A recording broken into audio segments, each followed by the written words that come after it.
Hello friends, welcome to export import learning channel. और आज के सेशन में हम समझेंगे mechanism payment from buyer. Okay. So previous session में हमने समझा था कि हम सप्लायर को पेमेंट कैसे करते हैं, और यहाँ पे हम समझेंगे कि हम सप्लायर से पेमेंट कैसे लेते हैं। ठीक है, तो सेशन काफ़ी इंपॉर्टेंट है। आप ध्यान से सुने। ठीक है, तो जब भी हम इंपोर्ट करते हैं या एक्सपोर्ट करते हैं, पेमेंट का बहुत ही इंपॉर्टेंस होता है। पेमेंट की बेसिस पे ही हम गुड्स की मूवमेंट कर देते हैं। ठीक है, तो यहाँ पे जो रिक्वायरमेंट होती है, किसी के पास गुड्स होते हैं, कोई उसको खरीदता है, इसके रिस्पेक्ट में पेमेंट आती है। तो हम यहाँ पे समझेंगे कि जो पेमेंट मैकेनिज्म है उसको कैसे मेंटेन किया जाए ताकि हमें पेमेंट टाइम पे आ जाए।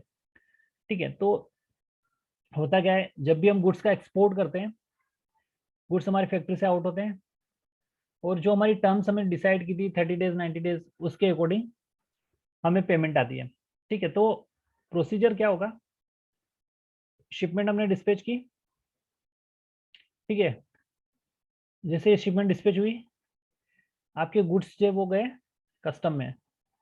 ठीक है, तो कस्टम में गए, उसके बाद आपका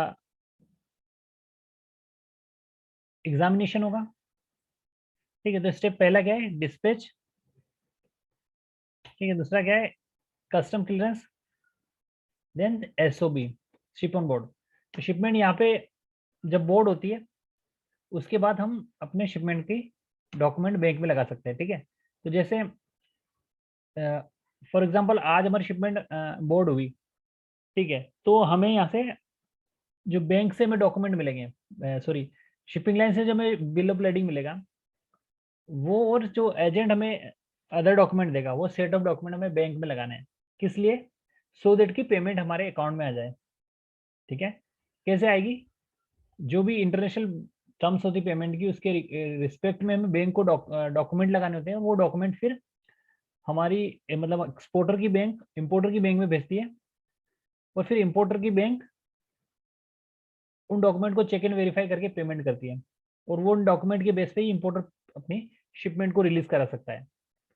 ठीक है, तो ये मैकेनिज्म है पेमेंट टर्म्स का। अब हमें ये देखना है कि हमारी पेमेंट टाइम पे आ रही कि नहीं आ रही है। ठीक है, वो कैसे हम डिसाइड करें? पेमेंट तो हमारी टाइम पे आ ही जाएगी, लेकिन हमें हमें क्या काम करना है, हमें अपने बैंक के डॉक्यूमेंट टाइम से लगाने हैं। अगर हम वो टाइम पे नहीं लगाएंगे तो पेमेंट नहीं आएगी। ठीक है, तो गुड्स जैसे ही डिस्पैच हुए, एसओबी शिपमेंट, और शिपिंग लाइन ने हमें क्या दिया, बिल ऑफ लेडिंग। ठीक है, तो बिल ऑफ लेडिंग हमें मिला, बीएल मिला। उसके बाद हमारा एजेंट हमें सीओ बना के देगा, या हम खुद बना सकते हैं सीओ ऑनलाइन। ठीक है, और एक इंश्योरेंस लगाएंगे। इसके अलावा इनवॉइस, पैकिंग लिस्ट, और कोई एक्स्ट्रा डॉक्यूमेंट अगर शिपिंग बिल और उसके अलावा कोई एक्स्ट्रा डॉक्यूमेंट अगर मांगा हो किसी कंट्री ने, तो लाइक है FTA and preferential FTA like that. तो ये डॉक्यूमेंट हमें लगाने हैं। ठीक है, तो 3 कॉपी इनवॉइस की होगी, 3 पैकिंग लिस्ट हो गया, 3 बीएल हो गए, सीओ की 1+1 कॉपी हो गई। ठीक है, 1+1, इस प्रकार से इंश्योरेंस भी 1+1 हो गया, शिपिंग बिल 1 लगेगा। ठीक है, एक्स्ट्रा कोई सर्टिफिकेट वो 1 लगेगा। इस प्रकार से हम ये डॉक्यूमेंट सेट ऑफ डॉक्यूमेंट बना के हम क्या करेंगे, बैंक में लगा देंगे। ठीक है, तो बैंक क्या करेगी, इस डॉक्यूमेंट को चेक एंड वेरीफाई करेगी। ठीक है, कि उसके शिपिंग बिल को पहले ऑनलाइन चेक करेगी कि हाँ ये एक्चुअल में गुड्स डिस्पैच हुए कि नहीं है। तो शिपिंग बिल से आइस गेट के थ्रू देख सकते हैं वो लोग कि ये गुड्स डिस्पैच हो चुके हैं।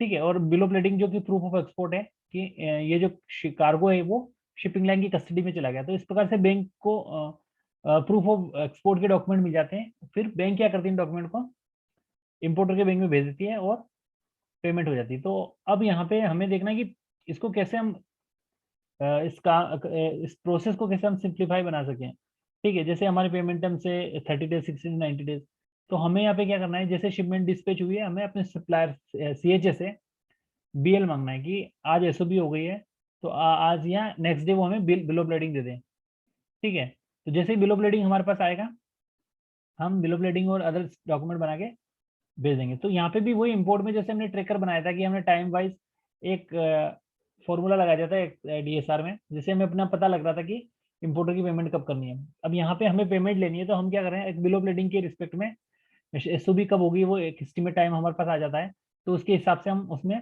फॉर्मूला लगा के हाईलाइटर लगा देंगे, जिससे कि वो कॉलम आपका ऑलरेडी ऑटोमेटिकली रेड हो जाएगा और आप जान जाओगे कि इसकी हमें बैंक में डॉक्यूमेंट लगाना है, इसकी शिपमेंट सेल होने वाली है। तो इस प्रकार से हम एक एडवांस टेक्नोलॉजी या एडवांस प्रोसेस के थ्रू हम अपनी प्रोसेस को सिंप्लीफाई कर सकते हैं, जिससे कि कभी बैंक में डॉक्यूमेंट लगाए वो डिले ना हो। ठीक है, तो ये एक प्रोसीजर हमने समझा कि कैसे हम ये कर सकते हैं, जो कि एक्सपोर्ट के केस में काफ़ी इंपॉर्टेंट है। सो गाइज आज के सेशन में मैकेनिज्म पेमेंट फ्रॉम बायर का हमने प्रोसीजर को समझा। ठीक है, हमें एक डीएसआर के थ्रू मेंटेन करना होता है कि कब एसओबी होगा, और एसओबी की डेट के को हम अपने एजेंट से बिल ऑफ लेडिंग और डॉक्यूमेंट मांगेंगे, सो दैट कि हम बैंक में डॉक्यूमेंट लगाए। ठीक है, तो इस प्रकार से प्रोसेस को हम एग्जीक्यूट करेंगे और हमारी पेमेंट आती रहेगी। सो गाइज ये इम्पोर्ट एक्सपोर्ट सॉरी एक्सपोर्ट के केस में इंपॉर्टेंट होता है कि पेमेंट आपको टाइम से मिले। ठीक है, अगर हम टाइम पे बिल ऑफ लेडिंग आ जाता है और नहीं लगाते हैं, हमारे पास ही रख देते हैं, तो फिर हमें सीनियर से क्लास भी हमारी लगती है। ठीक है, तो इस चीज़ों से बचने के लिए हमें ये चीज़ें ध्यान रखना है और प्रोसेस को समझना चाहिए। सो गाइज आज के सेशन में इतना ही। Thank you for watching the session. Have a nice day.